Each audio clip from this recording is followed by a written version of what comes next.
Welcome everyone to Real Estate with Gwen Price. And today I'm so happy to have as one of my guests, Nicole Blais with Goshenite Seniors Services. And I got that right, Nicole? You do, Gwen. Thank you. So this series, I'm talking to the experts, and how, because it does work with my business, real estate, your Absolutely. business. It's kind of Yes. complementary. You're not only dealing with seniors, but a big part of your business is with seniors, and a big part of my business is with seniors. So we Yes. kind of, meet along the way, and I thought I'd like people to know about your business, who you are, what you do, that kind of thing. Well, thank you, Gwen. Thanks for having me. Greatly appreciated. I know that we have done some work in the past together, and it's for the benefit of the client, Yeah. first and foremost. And then when we're both on the same page there and delivering that expertise, whether it be in real estate or the services that we offer. So Yeah. again, thanks for having me. Yeah, great. So so your business, you do downsizing for Yeah. seniors, but there's more than that involved, and it isn't just getting rid of stuff, right? That's correct. So a transition is one of the programs that we offer through Goshenite Seniors Services. And so when we talk about transition, it's moving the client, the senior. And as you said earlier, we don't work specifically just with seniors. We've worked with individuals in their early 50s for different reasons. They require assistance. Could be that, they're too busy, or a loved one has passed on and they're having difficulty getting to that next step. Their family is nowhere nearby. So we assist in all of those shapes. And transitioning, whether you're 50 or 80, also entails different components, such as the psychological component. Yeah. I'm sure you've Yeah. come across that, Gwen, with your clients. Yeah, that's a big factor, actually, I find. And it's sometimes the biggest hurdle to get over, to make that decision to sell the family home. Because oftentimes I find people, if they're in their 80s, they've been in their home maybe 40, 50 years. Absolutely. They might have been the one that built the home. And so it's very hard for them to go forward, but it's something they have to do at some point if there's no longer the support sometimes to keep the house going, right? Or it's too big and it's just becoming overwhelming. So they do have to take that. But that's kind of what I know you're good at, that and talking about that. And part of my skill, I guess, is also trying to help people come to that decision. And how do you go about it, right? It's where do you start? So for me, my background is healthcare as well. So it fits really well when I'm speaking with, whether it's the client themselves, their families, the POA, whoever's involved in taking care of that aspect of the transition. It's life-changing at any age. So therefore that's when the psychological component becomes very evident, as you said, in their home for X number of years, or even having built that home. So for us, we have worked actually, the initial consultation is completely free. Those consultations typically last an hour, and I'll say probably more like 2 or 3 sometimes. And that's okay too. Yeah, it is. Yeah. Part of my mandate and mission is to service our older population. And, if that takes 2 hours to do that, then it takes 2 hours. No pressure added to them. And I know that you and I both work in that same concept, that it's very important that they're at ease and comfortable. And you build that initial meeting is building that trust, right? With whether it's myself or a team member, or even yourself, if I do a referral, to yourself, which we've done in the past. So there are a lot of components to transition when we talk about move management, right? So it's, having that conversation, is it a larger home, a smaller home? Is it an apartment, moving to a condominium? Is it moving from there into a long-term care facility or a retirement home? So those are the different places that they can go to. We also will assist if they haven't found a new place to go to. We'll assist in that as well. Okay. So that is the, getting all of the information, gathering the information to understand exactly what their needs are and what needs to be met during that process. So once that's accomplished, and then, the cost is discussed, and everyone is different. Yeah. In order to provide an estimate of that cost, we initially have to do that consultation, that home visit. Once that's all done, and we're ready to get going, then it's decided amongst, obviously the client, and sometimes the real estate agent is also part of that, because we need to determine the amount of time that we have to get that accomplished. So if the home is sold today, and we just had a brief conversation prior to going on live here in regards to how the market is. So typically, what are the closing dates right now, Gwen? Well, they can be very fast. I mean, but it also depends what has the seller got in place as to where they're going, right? Typically, you're looking probably 60 to 90 days, but I mean, I've had where it's been weeks, but that's also because either the house is already empty and they found their rental or retirement home. So that, because I really hate when people are forced to make decisions quickly in that type of a situation, right? Because it's overwhelming for them. So it's much better if they have a place already in mind, and maybe not all the furniture's gone. So there's still some left in the house that can help with staging, but I really think that there's less stress on a lot of people if they know exactly where they're going, rather than they put their house on the market and where do I go now? And that, for seniors, that's overwhelming and very scary, right? So and part of, I guess, you can help set them up in their new place, right? And make things work for them. Absolutely. That's all part of it. So, determining, so if the closing day is 60 days away or 30 days, then we have a calendar that we work with them. Yeah. We do not do more than, depending if there's an urgency or not, as you said at the beginning.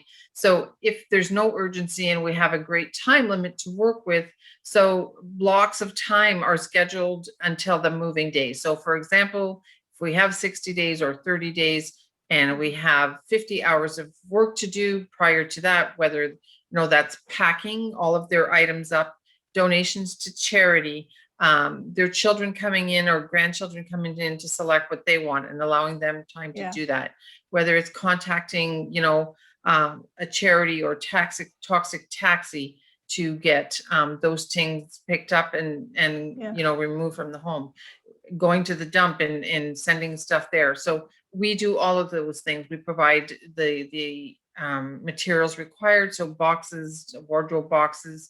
So basically, the clients do not have to worry about anything.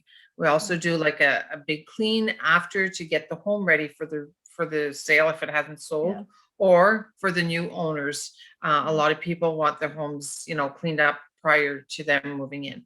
And doing all of that, you will also run into, most of the time, items that need to be sold. So a contents sale. So we manage all of that, the cataloging, the social media, the items being picked up. It's never done left where the senior is left at home alone and someone is picking up an item that may have been purchased through social media. So we control all of that. So for example, if we had a sale, you'll see this week we have something going on with a client. We will post all the items up until Friday, and then bids can be done. And then on Saturday, say from 11 to 4, I have 2 staff members who will be at that client's home, and following all of COVID's rules right now.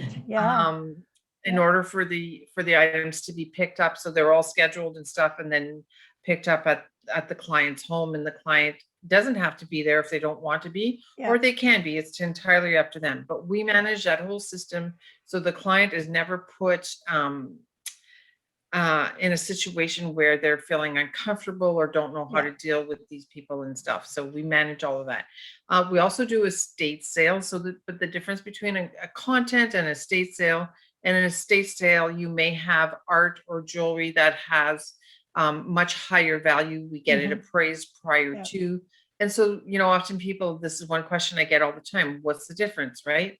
So it's important to realize, so those things are of great value. So if it's a piece of art or an antique piece that has Yeah. tremendous value. So that's the difference. Content sale is your everyday things that you would sell in your home, whether it's, furniture or Yeah. whatever that is, right? Even down to, pots and pans, right? Yeah. So, Yeah. so Exactly. we effectively price all those items for the client. The client gets a list with all the prices on it, what they've been sold for, et cetera, et Yeah. cetera. So it's a huge undertaking, and Well, and a lot of it, there must be that whole emotional, having to give up things that you treasured, all the kids' things, and how do you fit it into, a 1-bedroom apartment or 2-bedroom or a retirement home? You can't take everything with you, and that's where they need to kind of lean on you to help them. Yeah. Get and that's that. a very good point. I mean, and this is the other reason why we book that the blocks of time are typically 3 hours at a time, because that is enough for that client. It's exhausting, in a day. It's exhausting to them, especially, if they want to participate and they can participate. I specifically encourage them to, because it makes it a little bit easier. And, and we have that one box that kind of that maybe box is it, I'm going to give it to a grandchild, or maybe I want to keep it, and how much space do I have? All of those things that you've mentioned, Gwen. But by the end of, like 5 weeks or 3 weeks or a month, it's become clearer to them through that process that, okay, well, maybe I don't need this now, right? Or maybe I can give it to a charity of choice that, is going to really appreciate this, or, another family down the street. Like, there's so many options available to them. But of course, they're overwhelmed initially because of everything that's transpired. I can give you examples that we work with a family that perhaps maybe the husband has passed away, and now it's all left up to the wife. And so you always have to think, so at the top of that stress scale, death, moving, divorce, all of those things are high up there. So you have to be really comprehensive in understanding what they're going through. And so maybe in that 3-hour block, 2 of my staff are working. However, I may not be working and spending my time consoling them or listening to them. And that's all part of it. Yeah. Well, I always say, I don't think my kids are going to want my blue Noritake dishes. Although my son-in-law's told me he'll take the Waterford Crystal, because, like, what do we have these things for, right? And we, from the generation, we had to have all these good dishes, good things. Yeah. And we don't want to just let somebody have them. But, at the end of the day, our kids are not going to want a lot of the things that we had a value to, right? So, and it's such a great point. If I think of my own children, and one lives in a condominium in Toronto, they don't want my stuff. I know. And then they have their own taste, and the same with the grandchildren. And you talk about Waterford Crystal, and I had, a client last fall, and unfortunately she passed, no family. All this Waterford Crystal, and and worth like one goblet, $150. I know. But that client would never get that value for that. No. That's a niche market. Yeah, for sure. That deals with that in auctioneers and stuff, right?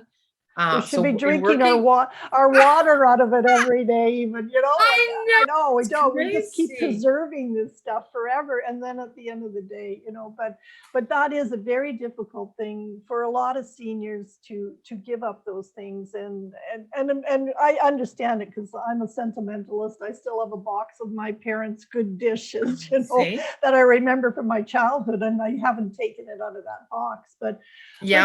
But part of there are other services that you offer too.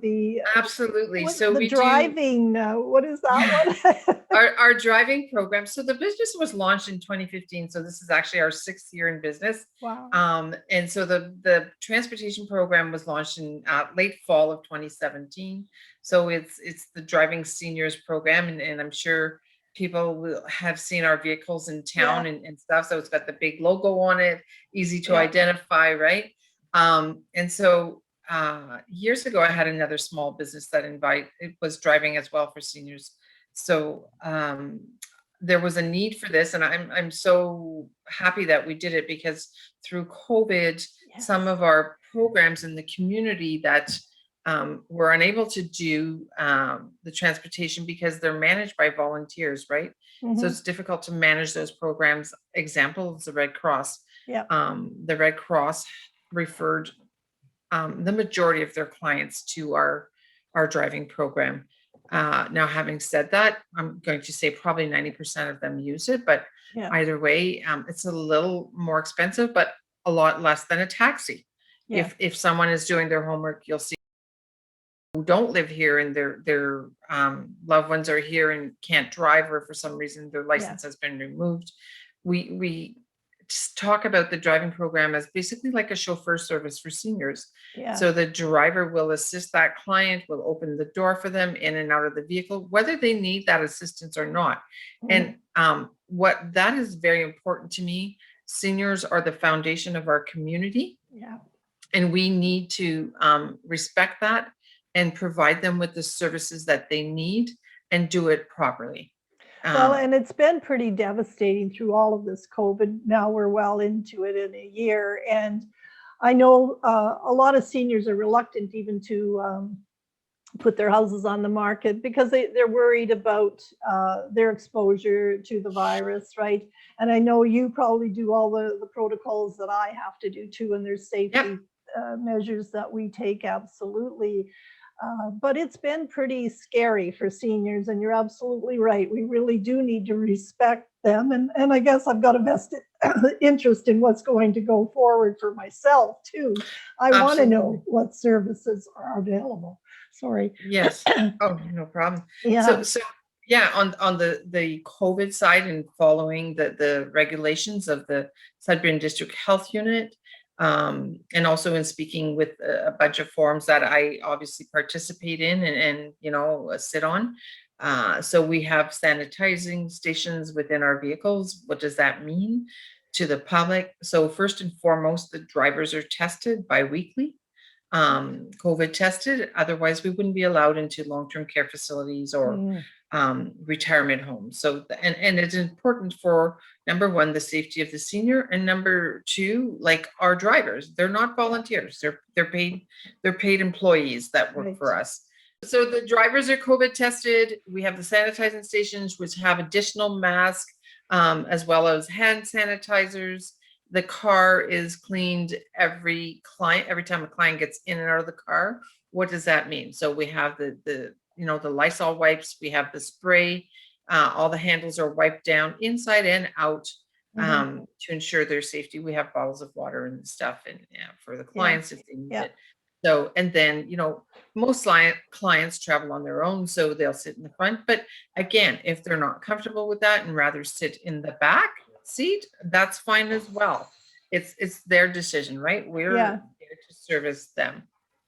So so we've been busy with the transportation program. We did do some pivoting, of course. I think all businesses were affected when COVID hit and stuff. So some of the programs that we provide transportation for, such as the Alzheimer's program, some of the clients who were going to the day programs at Parkside as well. So we pivoted our business in the way that we now do and still continue to do grocery shopping for clients for a service fee. So our drivers will go and do their groceries, deliver them to their home, and sometimes even unpack them. So what's wonderful about that, Gwen, is one, the senior doesn't have to go out if they don't want to. Two, they can go do their groceries with a driver if they'd like to. But most important, there is some socialization aspect to that. So whether they're going to do their groceries with them or not, when they get to their home and deliver the groceries, if they want to unpack them, sometimes the driver is there for half an hour. Right. So it provides a bit of social outlet for them too, which really for us and for me personally, this is, my business. It makes me very happy that we're able to accommodate them in that way. Well, for sure, because of COVID, we've all been so isolated and often, I mean, you and I are out in the community but at the same time, we also restrict our Yeah, where we're going. But I'm sure from the senior, just having somebody doing that and being able to talk to another human it's being, right, huge. is I miss so much, just, picking up the phone and going for a coffee Oh, with a friend, right? Just the simple yeah, things in life. So, that's absolutely. wonderful. But yeah, so anything else you'd like to maybe tell us So, about? yeah, we are expanding on our home care and home Okay. support Okay. this year. So it's not new to our business. We've done it in the past, but we are expanding those two programs. So what does that mean? So that is meaning providing, home support. So we've always done this. So cleaning for Okay. seniors. We have we have a good number of seniors that we clean for either biweekly or monthly.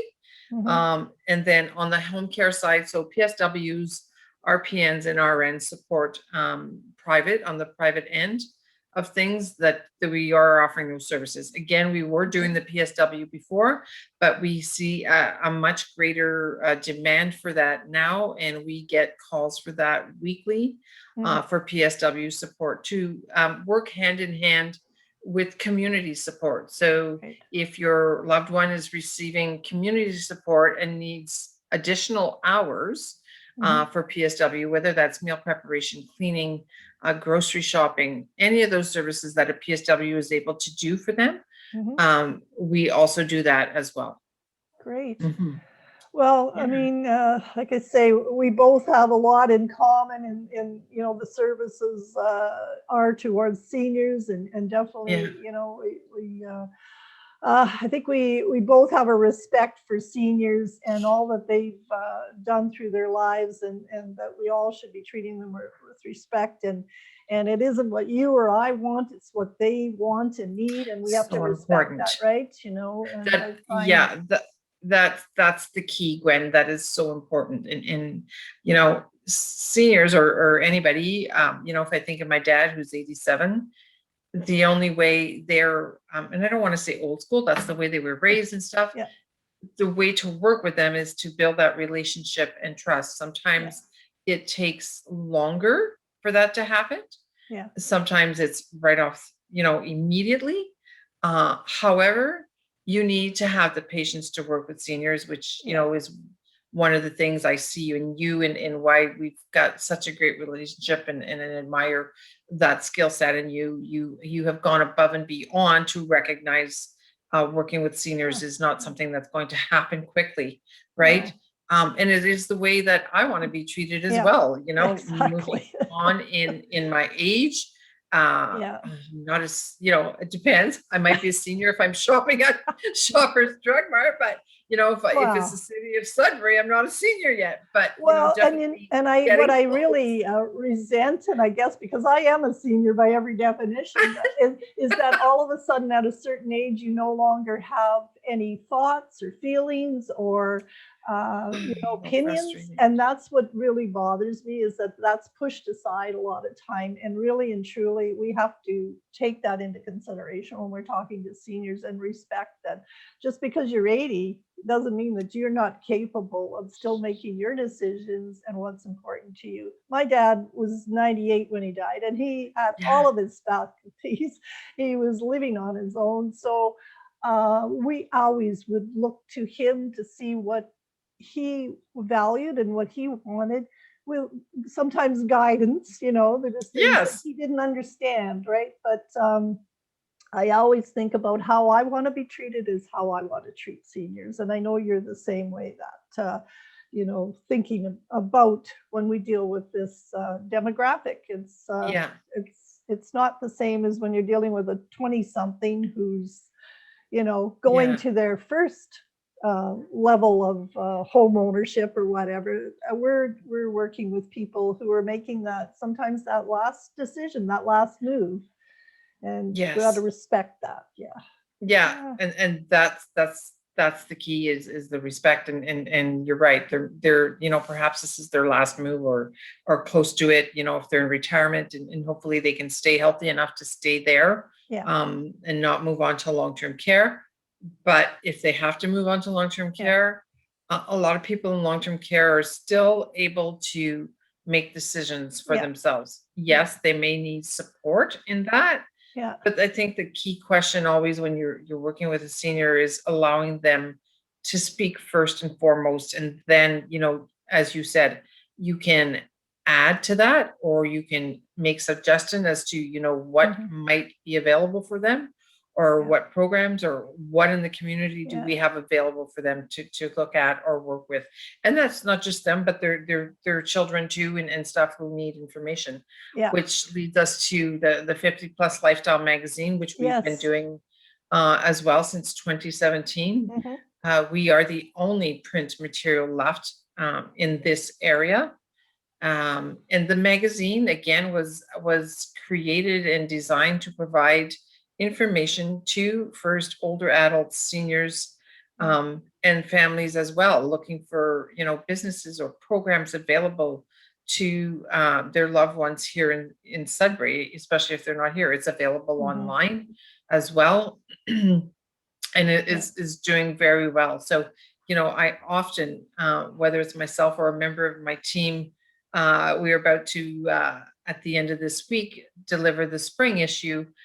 We have received, I bet you in the last 2 weeks, I don't know how many calls and emails asking for the magazine. Yeah. When is it coming out? Where can they pick it up? They enjoy reading it. And you know, a lot of thought and process goes into delivering a product or like the magazine that is conducive for all, and then especially for seniors, you know, the print, the weight of the magazine, how it's designed for people with dexterity problems or disabilities, the page weight. And a lot of people go like, oh my goodness, I had no even idea that, you know, those things mattered. No, those things do matter. Yeah. And when, you know, I decided to be the publisher of this magazine, those are the things that I looked at first and foremost before even, you know, deciding that we were going to print it. Yeah. So no, it's a beautiful publication, and you're right, because I'm still very much a book person. I like to feel and touch a book and a magazine, and I don't read. When I read online, it's very short things. That's not where I want. If I'm going to read in depth, I want something I'm holding and looking at, and it is a beautiful publication. So, thank you. That's great. Oh, well, you've got a lot on the go, Nicole, and that's wonderful. But I really wanted to just chat and let people know about your business and how you, you know, you help seniors make those transitions that are so important in their lives, and it's wonderful. And I'll put all your contact information on our links too, and get the word out for you. It was so good thanks to so talk much, to you. Gwen. Yeah. It's good to talk to you too. It's been a while. I know we've talked by email and stuff, but again, I want to thank you for having me as a guest, and really recognize that you are doing an amazing job for our community as well. You're out there and with all the COVID safety, but you offer a lot of things. I think, you know, other even more so than just real estate. You're a people person, and thank you. That's wonderful, Gwen. I'm very much, I love to support small business and you know, and help people. And I'm proud to be a Sudburian and want to make it a better place, especially as we age. Yes, absolutely. And it's working together in partnership that those things are going to happen. Yeah, exactly. Well, thanks, Nicole.